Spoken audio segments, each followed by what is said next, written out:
오늘 말씀의 제목은요, 바로 사랑은 바로 지금 가장 값진 것으로 라는 제목으로 우리 함께 은혜를 나누고자 합니다. 오늘 나사로의 집에 예수님께서 다시 찾아오셨습니다. 베다니에 찾아오신 것이죠. 나사로는 어떤 사람이냐면 죽었다가 예수님의 은총으로 말미암아 다시 살아남을 얻게 된 사람입니다. 예수님은 나사로가 죽게 되었다는 이야기를 들었지만 의도적으로 이틀이나 더 머무르시면서 그곳에서 구원해야 될 영혼들에게 복음을 증거하시고 그렇게 이틀을 더 계시다가 나사로의 집에 찾아오셨습니다. 그런데 그 일로 말미암아 이 나사로의 가정에 상심이 된 거예요. 상한 심령이 된 거예요. 예수님이 더 일찍 오셨더라면 오라비가 죽지 않았을 텐데 하면서 예수님이 늦게 오셔서 오라비가 죽게 되었다면서 오죽하면은 이 마리아는 예수님을 사랑했던 이 마리아가 예수님이 오셨는데도 밖에 나와보지도 않고 쳐다보지도 않았습니다. 그들의 심령이 상했던 것이죠. 근데 가만히 생각해 보면은 서운할 일도 아닙니다. 사람의 육신은 연약하기 때문에 죽을 수밖에 없는 것이 우리의 인생이요. 또 예수님께서 이틀을 더 늦으셨지만 사실 예수님께서 오셨을 때는요, 나사로가 죽은 지 이미 4일이나 지났던 그런 때였기 때문입니다. 그러니까 예수님께서 오셨어도 이미 나사로는 죽었다라는 것이죠. 여러분, 여기서 우리의 인간의 한계를 보게 됩니다. 우리는 시간이라는 한계 속에서 우리는 갇혀서 살아가게 돼요. 평면적인 삶을 우리는 살아갈 수밖에 없는 것입니다. 그러나 우리의 주님은 다 아시는 하나님이시요 능력의 하나님이신 줄로 믿습니다. 우리의 모든 과거와 현재의 그리고 모든 미래의 시간을 초월하셔서 하나님께서는 역사하시고 은혜를 베푸시고 우리의 생명을 건지실 수 있는 여호와 하나님이신 줄로 믿습니다. 하나님은 언제 일하시냐면 가장 적당한 때에 가장 좋은 것으로 하나님께서 하나님의 때에 우리 가운데에 부어주시는 줄로 믿으시기를 주님의 이름으로 축원합니다. 여러분, 그런데 마리아가 어떤 사람이냐면요, 누가복음 10장 말씀에 보니까 예수님께서 이들의 가정에 찾아오셨을 때에 마리아는 어디에 있었냐면 예수님의 발치에 앉아서 예수님의 가장 곁에 앉아서 주님의 말씀을 들었던 여인이 바로 이 마리아라는 여인이었습니다. 당시에 언니 마르다는요, 무엇을 했냐면 부엌에서 예수님을 대접하기 위하여 다과를 준비하고 있었습니다. 식사를 준비하고 있었습니다. 예수님이 다니는 곳에는 항상 사람들이 많았잖아요. 항상 5,000명 수많은 사람들이 이렇게 몰려다니지 않았습니까? 아마 이 나사로의 집에는 집이 좁아서 많은 사람들이 오지 못했지만 예수님께서 오셨다는 소문을 듣고 많은 사람들이 집에 미어 터졌을 것입니다. 근데 그 사람들의 음식을 대접하고 다과를 대접하기에 마리아 혼자 일하기에는 굉장히 벅찼던 것입니다. 그런데 많은 음식을 준비하기에 벅찬데요, 이 동생은 그것을 아는지 모르는지 뭐하고 있었냐면 언니를 모른 척하고 예수님의 말씀 듣는데 그가 집중하고 있었다는 것입니다. 오죽하면 마르다 언니가 예수님 할 일이 너무나도 많은데 제 동생 좀 제발 부엌으로 좀 보내주세요라고 말할 정도로 그렇게 요청하고 있었다는 것이죠. 그런데 오늘 그 집에 누가 찾아왔냐면 예수님이 또 그 말이 찾아오신 것입니다. 여러분, 사람이 변해요, 안 변해요? 안 변해요. 잘 안 변합니다. 오늘 마르다 보세요. 뭐 하고 있습니까? 2절 말씀에 보니까요, 마르다가 일을 하고 있었습니다. 여전히 예수님께서 찾아오실 때 주방에 들어가서 일을 하고 다과를 준비하고 식사를 준비하고 있었다는 거예요. 근데 마리아는 어디에 있어요? 예수님의 발치에 앉아서 놀고 먹는 것은 아니지만 주님의 말씀을 듣고 있었습니다. 여러분, 사람은 안 변합니다. 그런데요, 여러분, 예수님 만나면 변하게 되는 줄로 믿습니다. 이들의 성격은 변하지 않은 것 같지만 이들의 믿음이 변했습니다. 믿음이 들어가니까 그 사람들의 속사람이 변하게 되더라는 것입니다. 오늘 말씀에 보면 마르다가요, 불평하지 않아요. 예수님께서 오셨을 때 자신이 일하는 것을 기쁨으로 여기면서 대접하고 있다는 것입니다. 나사로는요, 전에 예수님이 오셨을 때 집에 있었는지 없었는지 그 이야기에 나오지 않습니다. 그런데 오늘 나사로가 어디에 있냐면 예수님의 발치에 앉아서 예수님의 말씀을 예수님의 눈을 마주하면서 듣고 있다라는 것입니다. 사랑하는 여러분, 오늘 이 자리에 나온 여러분들도 마찬가지인 줄로 믿습니다.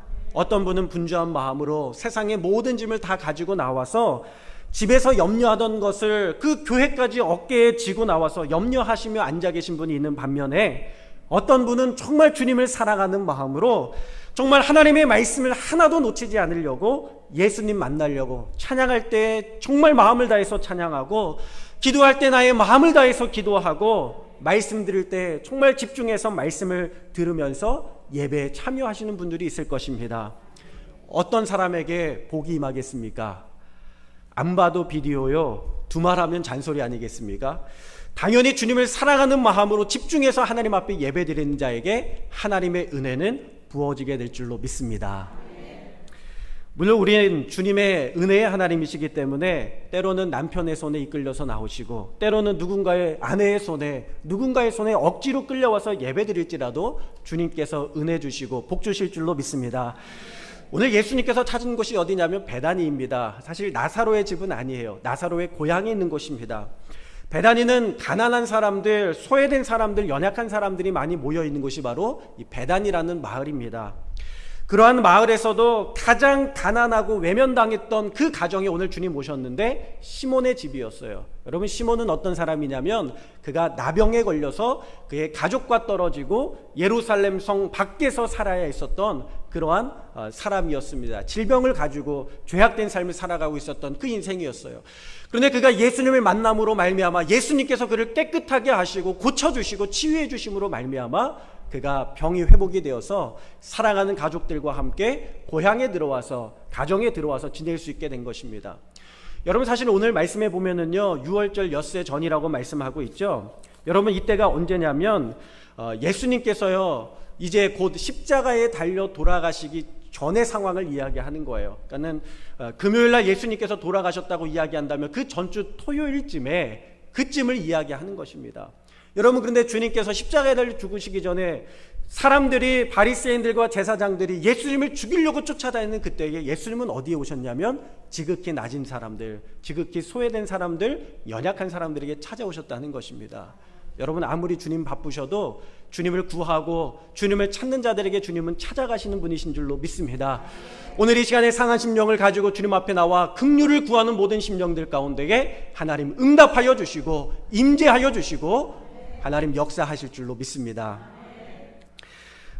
율법에 따라서 그들이 가진 것은 많지 않지만 오늘 그들이 가진 것으로 그 예수님 앞에 감사함으로 대접하고 있는 거예요. 얼마나 감사해요. 나병 환자 걸렸다가, 나병 환자였다가 치유되어서 가족들과 헤어졌다가 다시 들어와서 가정에서 살고 있는 시몬의 마음이 얼마나 기쁘겠습니까? 나사로는 죽었다가 다시 살아났으니 그 마르다와 마리아의 마음이 얼마나 기쁘겠어요.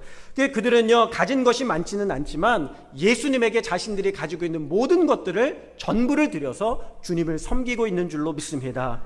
특별히 그 가운데 마리아는 무엇을 드리냐면 여인에게 있어서 가장 소중한 것, 그것을 바로 순전한 나드 한 근, 향유 옥합을 깨뜨려서 예수님에게 붓고 자신의 그 자존감의 상징인 머리털로, 여성의 어떤 가장 중요한 머리털로 예수님의 발을 깨끗하게 닦고 있는 거예요. 여러분, 사실 향유는요 부어도 머리에다가 부어야 되지 않습니까? 예수님의 발에 붓는다는 것은 무엇이냐면 주님을 왕으로 섬기며 주님 앞에 겸손한 마음으로 예수님이 나의 주인이십니다라는 그런 고백을 하고 있다는 것입니다. 여러분, 이 향유는요 한 300데나리온 정도 된다고 성경에서 말씀하고 있죠. 300데나리온은 얼마나 되는 금액이냐면 그 당시에 하루 품꾼의 일당이요 한 데나리온이었습니다. 그러니까 300데나리온은 안식일을 빼고 그리고 쉬지 않고 일했던 1년치의 연봉을 하나님 앞에 바치는 거예요. 근데 사실은 그것은 단순히 그런 물질의 금액 이상으로 이 순전한 향유 옥합은요 여인이 드릴 수 있는 가장 최선의 것이었습니다. 결혼을 하기 위하여 준비하고 평생을 모아왔던 것을 예수님에게 바치고 있다는 것입니다. 여러분, 주님을 사랑하지 않는다면 어떻게 그 일을 행할 수 있겠습니까? 우리는 하나님 앞에 드릴 것이 없다고 이야기합니다. 그런데 오늘 마리아는 자신의 가장 소중한 것을 주님께 주저하지 않고 아낌없이 바치게 되고요, 이것이 주님의 장례를 예배하는, 주님의 마음을 위로하는 큰 은혜가, 역사가 된 줄로 믿습니다. 사랑은요 바로 지금 가장 귀한 것으로, 값진 것으로 드릴 때에 그 가치를 발휘하게 되더라는 거예요. 기독교 종합건설회사 사닥다리건설이라는 회사가 있습니다. 이 회사의 대표는요 사계로 금난교회 나성민 장로입니다. 그가 원래 신앙이 좋았던 사람은 아니에요. 그는요, 직장에 다니느라고 주의를 지키지 않았던 사람입니다. 주의를 지키지 않고 신앙생활을 하니까 뭐 그 신앙생활이 명목상의 그리스도인이지 무슨 주님을 만나고 주님을 깊이 알고 뭐 능력 있는 삶을 살아가겠습니까? 그런데 어느 날 예배에 왔다가 목사님의 말씀을 들으면서 하나님이 기뻐하시는 일을 하십시오. 그 말씀이 그의 마음 가운데 새겨지게 되는 거예요. 그가 그때부터 어떻게 하기로 결정하냐면 내가 하나님께서 기뻐하시는 일을 해야 되겠다. 가장 먼저 주일 성수부터 해야 되겠다. 그런 마음을 가지고 교회에 나오는데, 여러분, 교회에 나오려다 보니까요, 직장을 그만둘 수밖에 없는 거예요. 그러나 그가 결단을 하는 거예요. 직장을 그만두게 되고요, 주일을 지킬 수 있는 교회로 옮기면서 일을 하게 됩니다. 근데 때마침 그가 다니던 세계로 금단교회가요, 증축을 하게 되면서 인테리어를 맡게 되었어요. 그래서 이 사람이 있는 회사에 그 인테리어가 맡겨지게 되면서요, 공사를 하기 시작합니다. 근데 문제가 생겼습니다. 공사가요, 대금의 문제로 인하여서 공사가 중단된 거예요. 그러니까 이분이 교회에 하나님 앞에 기뻐하는 일을 하기 원하는데 공사하는데 공사가 중단되었으니 얼마나 마음이 불편하겠어요. 그래서 그가 자신이 모든 것을 다 책임지고 그 회사에서 나와서 직접 공사를 하면서 교회 증축 공사를, 인테리어 공사를 다 마무리하게 됩니다. 하나님의 기뻐하시는 일을 하자 그는 자신의 향유옥합을 깨뜨려서 하나님 앞에 드렸던 거예요. 그런데 자신이 그렇게 해서 공사를 마쳤는데요, 여러분, 그렇게 되면은 형통할까요? 안 형통할까요? 형통하면 좋겠는데 더 어려워지는 거예요. 현실은 냉혹했습니다. 어느 회사 하나 이 사람을 받아주는 사람이 없고, 얼마 안 돼서 수중에 있는 돈은 다 떨어져서 한 끼 식사도 먹을 수 없을 정도로 생활고를 겪게 되는 거예요.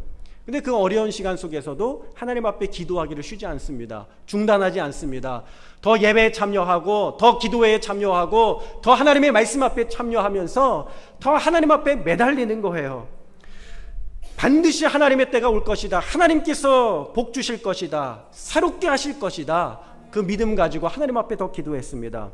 근데 그렇게 기도하다가 하나님께서 응답을 주시는데, 성민아, 너 그동안 남의 밑에서 일했으면 이제는 네가 회사를 차려서 한번 일해봐라. 그래가지고요, 하나님의 음성을 듣고 말씀을 듣고 회사를 세우게 되는데, 이 야곱이요, 가정을 떠나 고향을 떠나서 이 다른 땅으로 갈 때 얼마나 외롭고 처량했습니까? 그런데 그때 돌베개 베고 자던 그 순간에 하나님께서 나타나셔서 꿈에 사닥다리를 통하여서 하나님께서 야곱에게 복 주시는 것을 깨닫게 되고요, 이분이 회사 이름을 무엇이라고 짓게 되냐면 야곱의 사닥다리의 이름을 따서 사닥다리 건설회사로 이름을 짓게 됩니다. 여러분, 말이 사닥다리 건축사무실이지 사실은 인테리어 회사였어요. 아주 조그마고 영세한 인테리어 회사였습니다. 근데 때마침 세계로 금남교회가요, 건축을 할 때가 되었어요. 그래서 교회 건축을 해야 되는데 교회에서요, 이 나성민 대표에게 그 건축을 맡겨준 거예요. 작은 인테리어 회사에게 그 일을 맡겨준 겁니다. 사실 이 회사로는 감당할 수 없는 일이었지만 인테리어 정도만 해왔던 작은 회사가 교회를 건축하려고 하니까요, 감당할 수가 없는 거예요. 너무나도 힘에 버거웠던 거예요. 그래서 그가 또 한 번 하나님께서 기뻐하시는 일을 하자 향유옥합을 깨뜨리기로 결정을 하는데, 모든 것을 다 제쳐두고, 영업을 제쳐두고 운영을 다 제쳐두고 교회 건축하는 일에 모든 회사의 재정과 모든 회사의 인력과 모든 회사의 집중력을 다 쏟아붓기로 결정합니다. 그렇게 해서 교회 건축위원장도 맡으면서 교회를 건축하는 일에 온 힘을 기울이는 거예요. 여러분, 이쯤에서 복이 되고 잘 되면 얼마나 감사하겠습니까? 그런데 또 한 번 위기가 와요. 현실은 쉽지가 않았습니다. 자금이 융통이 되지 않는 거예요.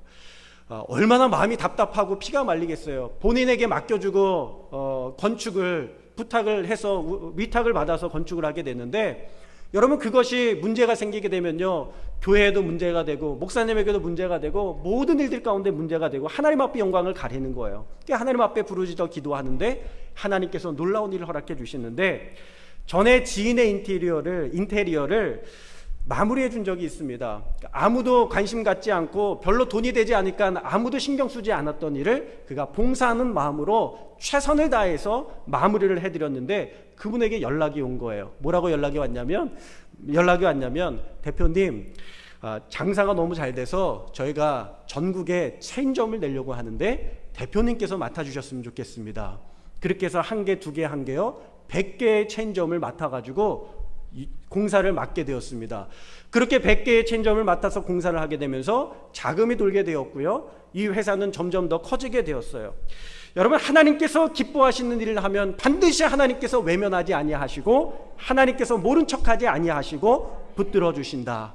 그는 어려운 상황 가운데에 광야에서 40년의 시간 가운데 하나님께서 만나와 메추라기로 이스라엘 백성들을 책임져 주시고 먹이셨던 것을 그는 몸소 경험하고 깨닫게 되면서 그가 하나님을 위하여 기뻐하는 삶을 살아가기로 결단하게 되었다는 것입니다.